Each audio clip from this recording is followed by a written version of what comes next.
Today's episode of We Gotta Believe is brought to you by our friends at Coors Light, the beer that is made to chill.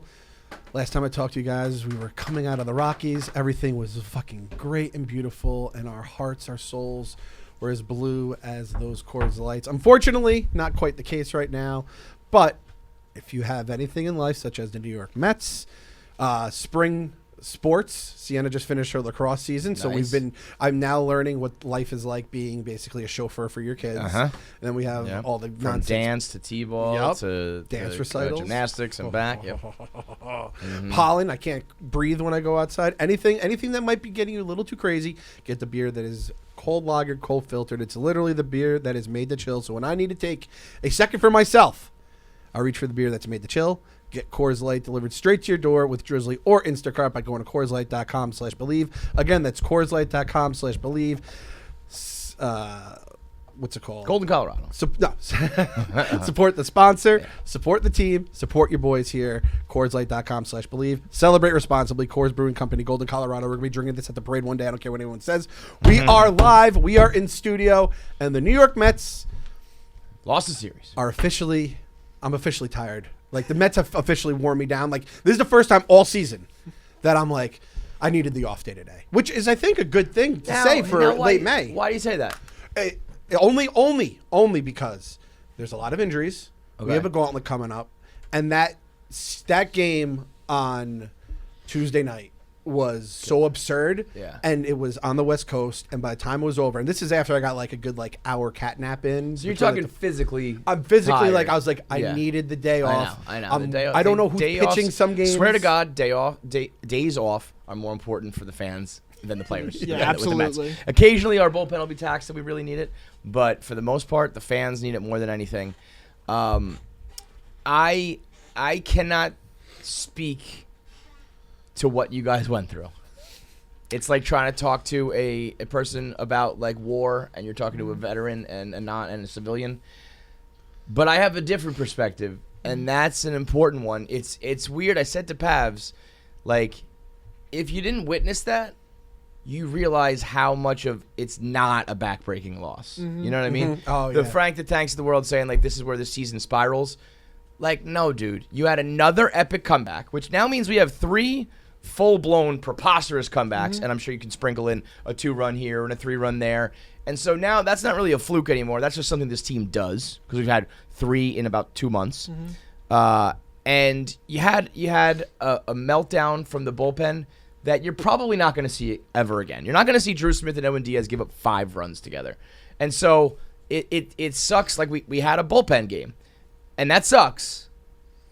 A bullpen loss, I should say. And that sucks that it coincided with what would have been another storybook DVD moment. But I'm not one of these moral victories. I'm not one of those guys. But like, it's not a backbreaker the way that some of the other blown saves on the West Coast have ever been. Because it was, there's so many positives. Lindor, the comeback, the other guy, like, you know what I mean? Like the grinding through it. It's a game that we probably didn't have any business winning anyway with the way Bassett was throwing. Then we got ourselves back into it, and then it feels worse than it does. But it's not that. It's really not. Coach me up, Kev. Coach me up. No, positive, it's not like those Giants losses of the past, those West Coast big ones. It's more what it is it's a lost opportunity. I think it would have been an incredible positive to be like, nobody can, no matter what your lead is, no matter who you are, you cannot stop us. It's crushing. So when I woke up. As we were texting you, like, wake up. Was that what it was? Because I didn't know when those texts were I said, being wake sent. up, you old bags. Because I had my phone on my chest, kind of, because I was watching, and then I just, like, fell asleep. So I probably felt like the buzzing. And a couple games before, same thing happened. I had fallen asleep. I heard Gary Cohen's voice when, I guess, McNeil hit whatever happened. So I woke up to good terms, you know? Yes. And then this time I woke up to bad terms, but it was funny because I woke up, was disoriented, reading from, beginning to current. It was like, oh, wow, something's good happening. Let me get on the game. Like, oh, wow, never mind, don't. By the time I looked at my phone, you guys said, never mind, go back to sleep. What I didn't realize was that we blew a 3-run lead. Like, I thought we got back, took the lead by 1, and then they just took it right back. To blow a 3-run lead, like, I mean, you guys you probably thought once it was 11-8, we won this game. I thought Yes. And then when you Seems thought it was different. 13-12 or 12-11, you thought we were going to win, right? Like, Dom hit a fucking triple. right. Yeah. I mean, if Dom's hitting triples, like anything's possible. You feel like you cannot And- lose a game where Dom hits a fucking triple. But here's my comparison. This is like if you were to go out as a young man, you go to the bar, and you are striking out, and you're like, this night's a bust. And then at the end of the night, for some reason, like a 11 out of 10, or in this case, let's say a 13 out of 12, decides she's into you. And you are like, oh my God, this is a miracle. I can't believe this is happening. But at the end of the night, like, you fumble the bag and she goes home with the rich guy, and you're like, fuck. It's a missed opportunity for greatness. But you go back home and you're like, that was crazy. It shouldn't have even happened in the first place. That's what that game was.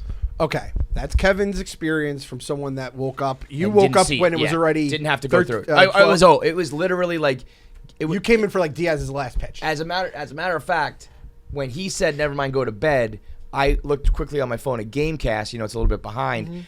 I thought for a moment the game was still on, and maybe you were just complaining that they tied it because Gamecast was still going. Yeah. And I was like, well, wait a minute, we're not dead yet. And then I refreshed and it said game over, and I was like, fuck, we're dead. Yeah. But yes, that's my experience as someone who didn't live through it. And this, my experience was up, fell asleep when they were getting killed, woke up right before Lindor's double or whatever the fuck it was.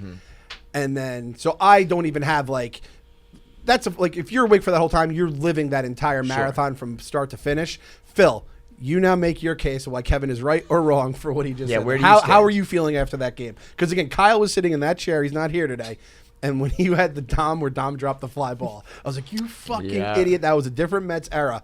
How do you feel after living through that entire fucking... So I was upset after the loss, and I tweeted it out before Edwin took them out. It's like, I have bad memories of Edwin taking him out at 1:30 in the morning. Yes. Yeah. Although the last time I had to wake up at like 4:30 the next day. At least this time I had some sleep. I wasn't Yeah. that grumpy in the morning. And I thought to myself, maybe we have a chance versus the Giants on Wednesday. And then I see Frank the Tank on my way into the office. I'm like, no, those feelings are all gone now. So Sapucky. But in that moment, like when we lost, were you like backbreaker, or were you just like? no, I was like, it's a Yeah. loss. Yeah. It's whatever. Because it just shows that we do. This is what we do. If we were in the Phillies position and we lose that game, that's the console. Yes. But like we're not. We're 7 games up right now. We've shown that we can come back in any way. When you come. You know what I think is the most like important part? The second taking of the lead. That was Because old Mets wouldn't have done anything. But if they made that first run and then you blow the 11-8 lead, they would have rolled over and died. And the fact that they took the lead again and the bullpen just couldn't hold it. And, you're going to have people, that's going to happen. Who's the fucking dickhead at the post, I think? Yeah. Who's beating the Rico Bosco's like Edwin- enemy too. Him and Zach. I like Zach Braziller. He's I been don't. a follower. I of me don't. for a Fuck that while, guy, but- man. After, listen, I was the Edwin Diaz hater, and you have to just know when to let go and when you've been proven wrong. And who would you rather have? We talked about it last episode. Hater and who else? No, what gets me mad is when people are like, oh, what happens when Edwin Diaz blows a playoff series? It's like, dude, Josh Hader's made the best reliever in baseball. He choked in 2019 and 2021. No one talks about this. Mariano Rivera has some of the biggest blown saves in postseason history. Yeah. Closers blow saves. It That's what happens. They do it in the regular season. They do it in the postseason. They do it with a lead. They do it with a tie game. They do it when it's errors and not their fault. They do it when it's their fault. It happens. I'm more impressed with the fact that we just keep fucking doing this. And it's not like he blew a save to the fucking Reds. The Giants are good. Yes. They are fucking good. Right. And guess what? We're good. I was talking to their fans, through Twitter, and they're just like, fuck, if we face you guys again, this is going to be another goddamn Right. battle. It's like, goddamn And right. that's everybody too. The Phillies are looking at that, being like, God damn, those guys don't stop. Like they're all hitting. They, we can't rest. They must be shaking in their boots about their bullpen against this offense. Everybody, we have to face it all in a row. But everyone who's facing us is going, God damn. If you want to just like take a step back and just be thankful for what we have as Mets fans, just watch the way the Phillies are losing. They're losing the way we used to lose Dude, every fucking year. when Bryce hit that bomb and they took the lead, and then I saw I don't know when you see that the Braves, if you twist that it'll tighten. Yeah, I'm just. Like the Braves, it was like it doesn't matter who wins there either way. Yeah, It's yeah. bad for us, but there's something to me about I think the Phillies are the more dangerous team. Even though the Braves are the defending champs, I think the Phillies, if they click, are more of a problem for us. And so I liked seeing Bryce and the dramatics, and then the bullpen just still blows it, because that's the old Mets, and that feeling, we've said this before, having a bad bullpen is the worst thing in the world, because you can do exactly what happened to us. You can have these amazing moments and great starting pitching, and then it's like sand on the beach. You can paint a beautiful mural and build a beautiful castle, and the bullpen washes it away, and then there's nothing left. And I just want to note, before Tuesday night's game, the Mets had never lost a game where they scored 12 runs, and the Giants have not had a player hit 3 home runs in a game since Barry Bonds. Right. So it's literally a historic performance. Is the only thing standing between us and winning 5-7 versus the Giants. And let me just say this in defense of my man Buck. I read an article, can't remember who it was, who wrote it, saying the fans and Mets fans and social media, whatever, had a gripe with Buck because he should have gone to Joely Rodriguez instead of Drew Smith to force the Giants to take out Joc Pederson for righty-lefty matchups. In what fucking world are you taking out a guy who has 2 home runs the previous 2 at-bats? I don't care if he's righty, lefty. I don't care what the scenario is. Joe Buck. Buck was not going to force the Giants to take out Joc Pederson for Joely Rodriguez. It's not fucking happening, guys. Now, how many times have we said Drew Smith is our Blue Mountain boy? He's one of the only reliable guys. It was if we lost that game because of Adam Ottavino and Jason Shreve instead of Drew Smith and Edwin Diaz, we'd have a problem. But we, our 2 best relievers had a bad day. And they picked a really lame time to have the bad day. But what can you do, man? And then, again, it was just as much for me, and I imagine Phil, where it's like, it's the West Coast, and it's just like, fuck, it would have been like finding $100, and then it just like turned to fucking dusting your hands. It's like, it felt good for that, like 3 seconds it was there. It's like, there's a difference between I'm broke and don't have any money, and I just found $100, but then I lost it. It's like, there is... It's a little bit less to swallow. Well, the DeComo stat right here. Over their last 20 games, the Mets are 11-9. They've gained 2.5 games in the NL East standings over that stretch. I mean, like in the grand, and that feels very much like last season's Mets, where it's like we are not playing great yet we're somehow like failing upwards, but we're still fucking good.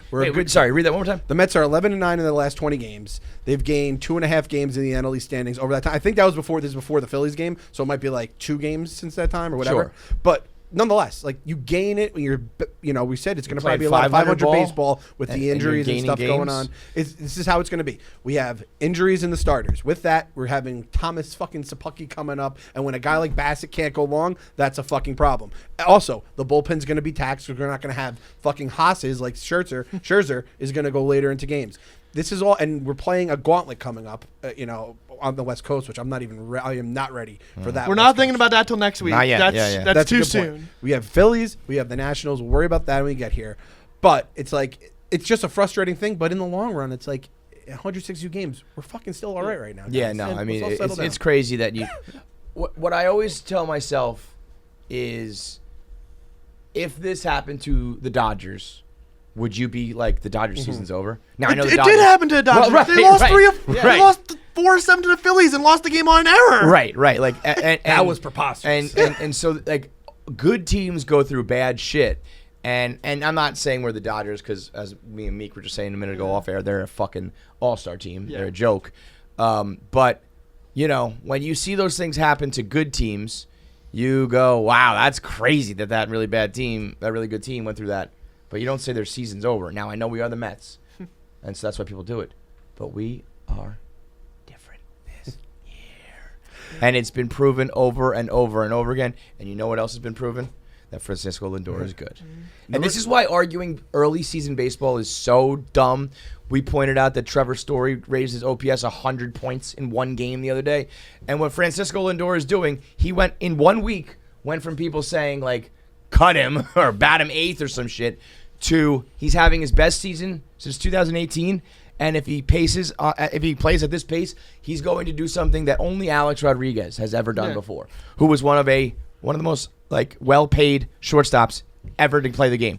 So So, you dumb fucking assholes, are you just going to worry about batting average the rest of the season? Yeah, I would. And you know what? Even the batting average is getting up there. If he gets it up to like 270, then what are you going to have to complain about? Because the rest is there. Going to have 25. I would like him to get to 30, but 25 home runs, 20 stolen bases, 100 scored, 100 batted in. A great, walks like every fucking 2 minutes. What is it, 126 WRC? 126 WRC plus. He's 26% better than the average hitter. And that's like the only what's lower up now? mark. And What's up now? And in WAR, he's now 20th. So he's a top 20 player in Right. WAR. So it's like, this is the thing. Like, I said I was willing to break bread and call it a day with the Lindor, 'cause you said you never will. Never will. I'm telling you, if you guys don't put in our mentions anything about Lindor when he's struggling, I'm not going to, I'm probably going to be happy when he gets home runs and gets big hits. But that's like the easiest way. Everyone just shut the fuck up and just enjoy a good baseball team with good baseball players. I just can't, if you are gonna, every single time he makes it out, tell me he's a bust, then when he gets 6 RBIs, then you got to come to me and tell me he's a fucking MVP as well. You know what I mean? Like you can't just completely ignore his good games, fellas. Like if you're gonna be a hater, it's got to be called both ways. That's why I didn't understand the agenda pushing people are doing last. Like, oh, here's his 162 games as a Met. I'm like, dude, he's in the middle of a hot streak. Why are we putting this out right now? Yeah. Either way, it's with the Diaz stuff. As soon as Diaz blows a save, it's like, oh my God, he's terrible. And it's like, wait, he has a 2 ERA. His K per 9 is 17. He strikes out everyone he faces. He blew a save because of an error, an infield hit, a steal, and just Cardinals dark magic. Right, it just happened. And look, he blew a save versus the Giants. He didn't have it, and the Giants also, they are a demonic team too. You can't do anything about that. Also, this was my favorite stat graphic of this whole argument, courtesy of Clem. When everybody says, because we like to say he's probably, in my opinion, the best shortstop. He's the shortstop you want. We're like, oh, why are you narrowing it down to shortstop? Why don't we just put up the highest paid players, because that's what he is. Well, here's a list of the highest paid players in baseball.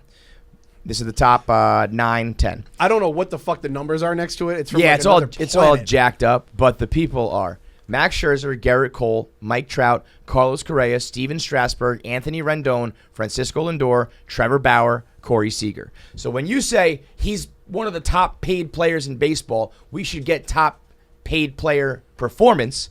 Well, out of that list, you're getting Max Scherzer, you're getting Garrett Cole, Mike Trout. You have Correa, Strasburg, Rendon, Bauer, and Seager all alongside Bauer's that. not even making any of that money right now. So, Francisco Lindor. Strasburg isn't pitching. Right. Scherzer isn't pitching. Rendon, I don't think anyone gives a fuck about. Angels fans probably don't care. Rendon's been good in Anaheim this year, but no one really cares about nationally. But no one's sitting there going, Rendon's the worst contract of all time. Rah, rah, rah, rah. I would rather have Francisco Lindor over Rendon. He's up there. No one's going to be Mike Trout. The pitchers are, it's apples to oranges with a position player. But really, if you look at the position players on the list, Trout, Correa, Rendon, Lindor, Bauer, Seager, or not Bauer, Lindor is performing up to his contract better than any of those other fucking guys. Francisco Lindor makes $240 million. I'm taking $100 million off his contract because it's Steve Cohen and money doesn't matter with him. Until you start comparing Lindor to those people, it's a completely different apples and oranges. God damn, I hate all roads lead back to Francisco Lindor. No, I'll do it. No, I know you guys are probably tired of it. I will do it every episode. I'm sorry. I have to do it. Hey, he is my guy. He is our guy. He's our cornerstone. He's going to be here. And when we do finally win a World Series, he will be a huge part of it. And I personally want to be on the record every single time going to bat for that guy because he fucking deserves it. The bums who hate on him are fucking losers. And I want it on record every single time because they're going to be more wrong than they've ever been about anything in baseball. And Francisco Lindor is going to take that what did Rob Manfred call it? Just a piece of metal? Yeah. He's going to take that trophy and he's going to shove it right up. He's going to turn it sideways and shove it right up your candy asses. And just such a likable guy, too. Every presser he does. I don't understand how he could hate him. The hair, the smile, the swagger, the second best pitching coach on the team. Absolutely, in the league, probably, because we have the best pitching coach in the league, which is the only reason I have any faith in everything being all right, is I'm like, Jeremy Hefner's just going to fix it. And Thomas Sapucki, you were so bad yesterday. Buddy. Worst job interview of all time. Brother, I hate to kick guy when he's down. I'm not even necessarily going to blame him. I think this has got to fall a little bit more on the team for thinking that he was ready or good enough. But never mind. You're not good, Were you guys like me, it was a crazy game the night before, and maybe everyone's gonna be a little tired from it, and it's nope, they just brought the nukes out. I noticed for our parlay with Elio. I believe he took the Mets that game. There was no lines out there, so he said, "Give me the Mets spread," because I don't know what the fuck is. I didn't know the lineup at that time. Then I noticed you didn't say that. I said like an hour later when Matt Brownstein tweeted that Lindor is like 9 for 18 off of the Giants pitcher, and with 5 home runs, I go Lindor plus 450 is the bet for home runs. I would have bet that, and I fucking cashed didn't it. see that. I cashed it because I'm the Lindor guy of this podcast. I'm the Lindor guy of this podcast. I will fucking. You try to take that from me, I will fucking kill you. So I was expecting like, Sapaki maybe he can give us like 3 innings, maybe Dude. gives up 3 runs, keeps us in. I was like, 9. Like no, Yeah. there's you guys no ever dead, seen no hope. Cinderella Man? No, No. All right, there's a fight where Jim Braddock, heavy underdog, Cinderella, he's fighting like the biggest, baddest motherfucker in the world. And the first inning, the first round goes okay. And then they're like, kind of like you, like, all right, maybe this game's going to be all right because it's a little wacky. It's a weird matchup. And they ring the bell, and the dude comes marching out of his corner. And Paul Giamatti's his corner man, and he goes, oh, fuck. And it was just like, bow, bow, bow, bow. I mean, the Giants were not fucking around. Joc Pederson playing out of his mind. I hate Joc Pederson. Thomas Seppuku was. We don't have to worry about Joc anymore. No more games versus Giants. Yeah, he's gone. That is out of our beautiful thing. heads. But We will that be on is the true. fucking Braves by this time next week. You know how those if he gets traded to the Braves, I'm calling in a complaint to Rob Manfred. This is cheating. that guy stole Edwin Diaz's song too, which pisses me off. He did? He comes up to Blaster Jacks? He did last That's year. bullshit. This was I did a blog about it. He went to Citi Field. He didn't have the song. Then I saw people on the Cubs were tweeting that he had changed his music, and I like aligned. I was like, wait, the Cubs were here last week. Diaz came in on like Sunday Night Baseball. I'm like, that motherfucker heard the song and he took it. That should be like royalties. You should have to pay like Edwin Diaz. Like, you know, you pay someone if you want to switch numbers or whatever. If you use his fucking You should have music. to kill a motherfucker to take it. And I always say it's almost like taking like a wrestler's finishing move. Yeah, using it yeah, against yeah, him. that's their That got shit. me so mad. I've hated Joc Pederson ever since. And Now, then- Joc, I would say top of your Mets killer list right now. Who you got? It's still Schwarber. It's got to be Schwarber at the Schwarber, top, yeah. especially because we're going to see him. Yeah. Although not that many more times, right? We've already played like we played 10, him way too We many played him times. 10 Yeah, times 10 already. times, so we got 9 left, right? No, Or we did have they- 9 times already, so it's 10 more 10 more. times. The Joc thing definitely has a little extra Joc because of that is- game, and I like that he does like the Superman thing. I like that I like to have a Got cocky a villain. great name. Winker Joc is, Pederson is up there. great. Yeah. Joc Winker's Pederson's right now. I would say Schwarber, Pederson, Winker. There hasn't been any other like specific. It's nice. motherfuckers John's in the out there. minors, so We I don't haven't have to played the worry about it. Braves from that the- many Oh games no, yet. Hader. I have Hader on that list too, But like from this year, it really or hasn't. Bader. Bader. You think of Yeah, Harrison Bader, Bader. Bader. Yeah. Bader was tough, right? But there hasn't been, we haven't lost that much. We haven't Yeah. been through And- really yeah. a dark stretch yet. This is our first series loss, but Maybe you want to talk about the guy in the Rockies at two home runs like in his first hits against us. like Brian fuck Servant, that. but like, That's just fuck like that guy. good for you, kid. Fuck you. See you later. Maybe like that guy's like our 4th killer this year. Yeah, no, but like if Joc doesn't go off and have a Mets killer type of game, like who knows? Did you hear what Sometimes you Keith gotta said tip your too? cap.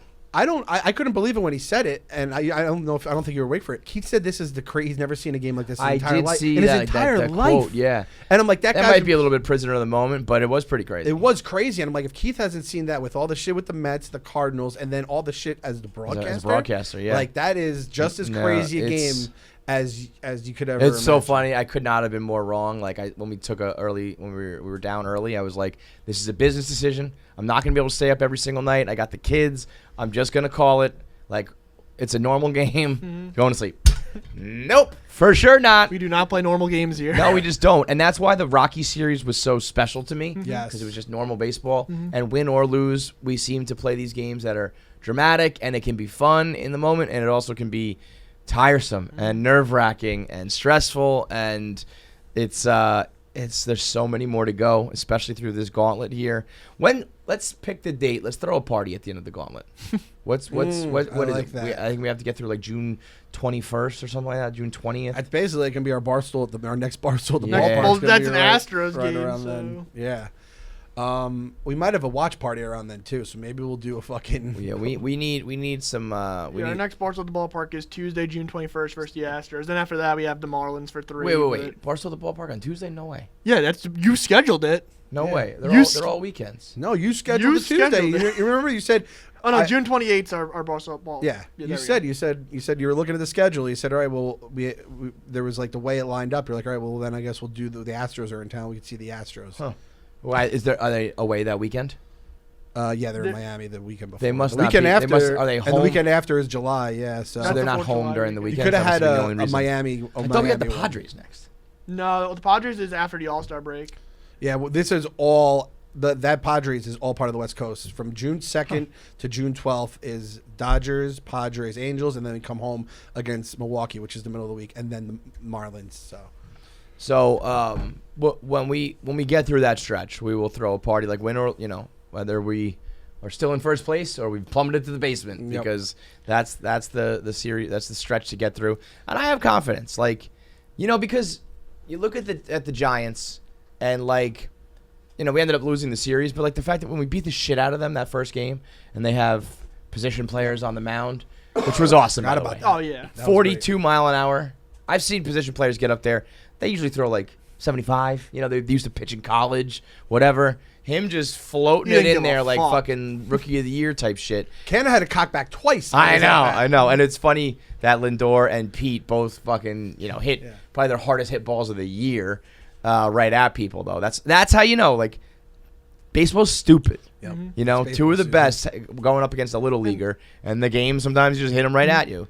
But that was 2 games in a row. The Giants were embarrassed and putting out position players. Could you imagine if that happened to us right now, the fan base? If we had 2 games in a row where we gave up, double digits and we had J.D. Davis on the mound, you'd have a console. I mean, yeah, it's come on, guys, you gotta hold your breath a little. You gotta keep your composure a little bit. And so, the Phillies.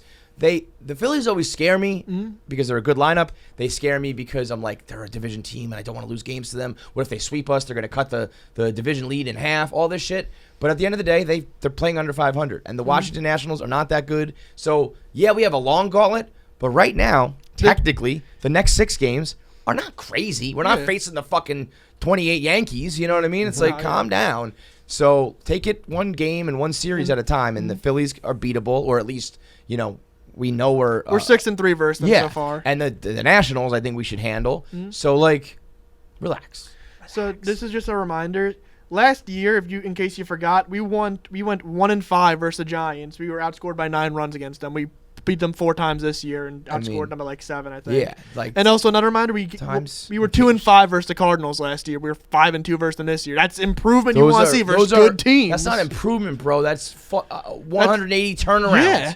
We have turned things completely around against the good. Giants and Cardinals are the class of National League Baseball now and forever. You know what I mean? And we handled their shit no problem. So give credit where credit's due to individual players and the team and their performance. And so have a little bit of faith for the future, It's I'm nervous as fuck.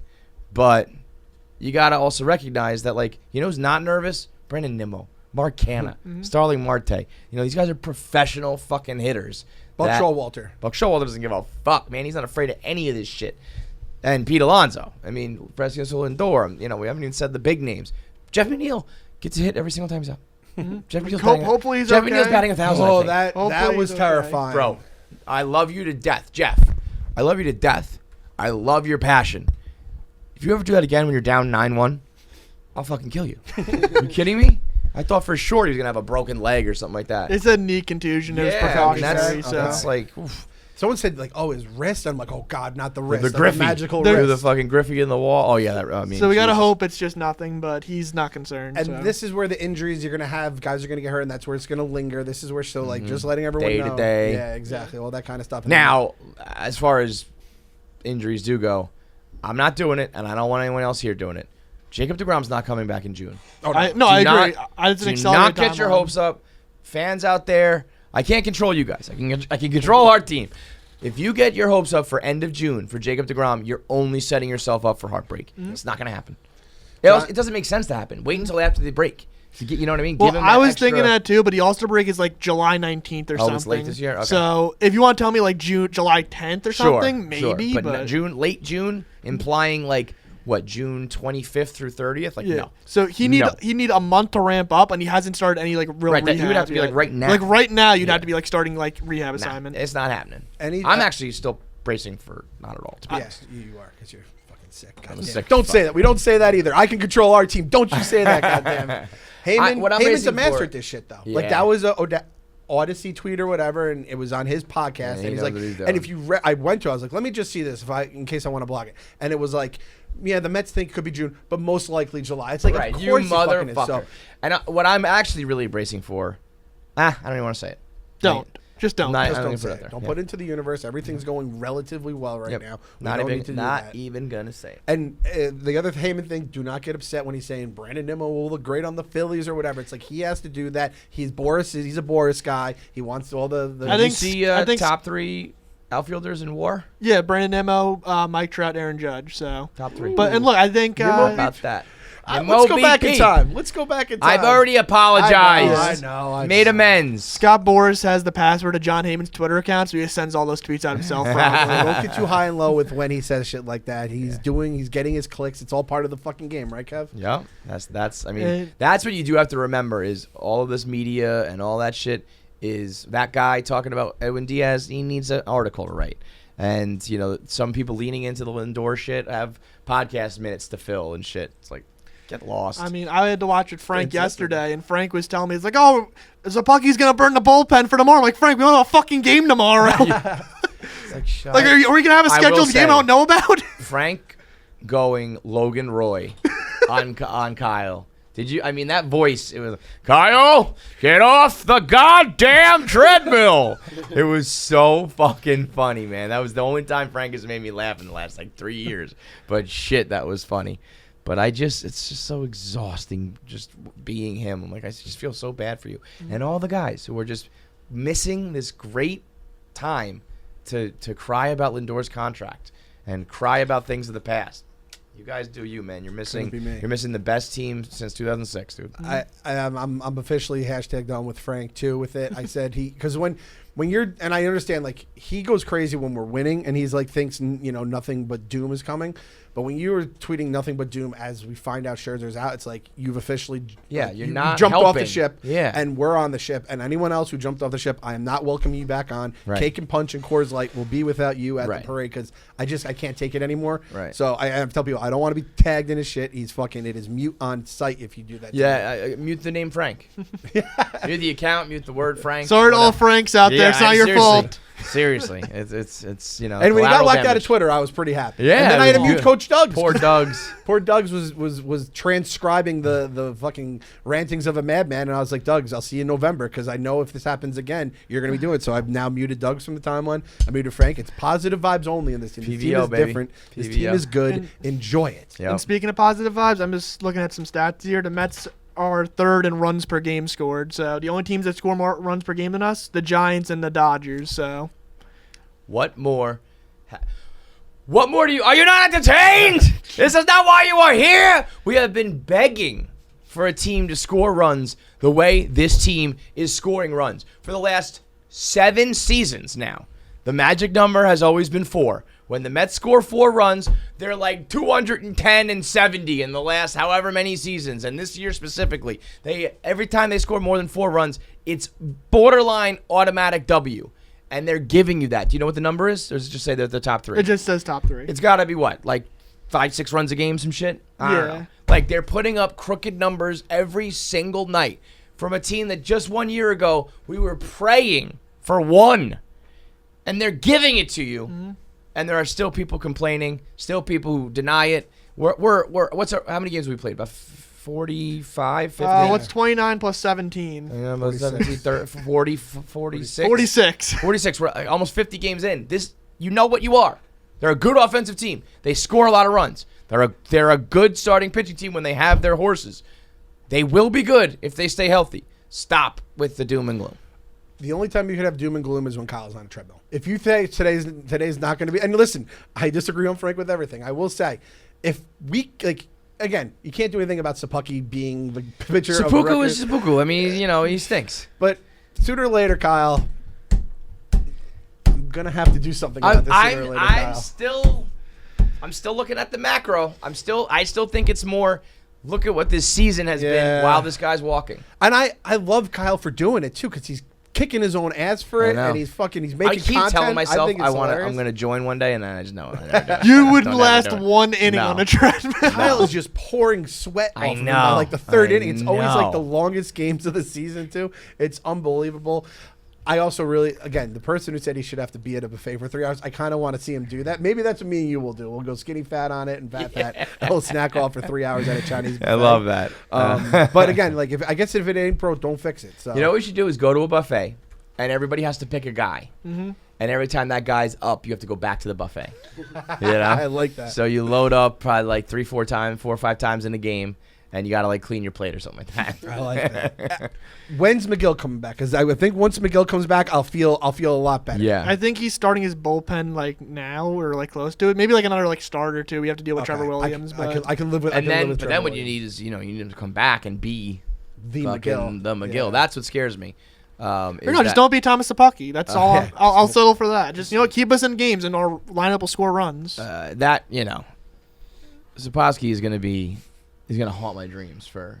I would have guy. actually. I think I would have liked him if he just pitched, gave up 18 runs, but went 6 innings. Right. He should have said, Coach, Buck, just leave me in, bro.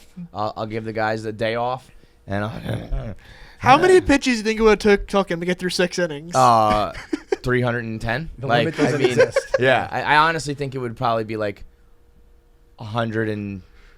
Is that? I mean, that's. I think it may have been like 2 pitches. I think it would be 2 games worth. So like 90 pitches. Like I think it would be 180 pitches. I think that may have been what would have done Kyle if we had to watch that. Imagine someone turning it on and they're like, oh, this guy's throwing 40 miles per hour too. Which pitcher's probably like, no, our pitcher's arm has died 30 pitches ago. He should not be out there. It's medical malpractice to let him throw anymore. Oh, and let me just say, because I think we're probably wrapping up here, right? I don't know how much more we have. To the San Francisco heckler, I wish you nothing but the worst. I hope all the bad things in life happen to you and only you. You got dominated and dunked on more than any heckler has ever been dominated and dunked on. Everything that dude said was instant karma, instant old takes exposed. And worse than the heckler was the fans around him who were laughing their head off like they were getting a goddamn Dave Chappelle show. It was the lamest chirps, the drunkest rants, and every single time you opened your mouth, the Mets shoved their dick down your throat. We're going to go win a fucking series this weekend. That sound good? Right back at it, baby. Just keep winning series, man. Just keep winning series. Gotta believe. God believe.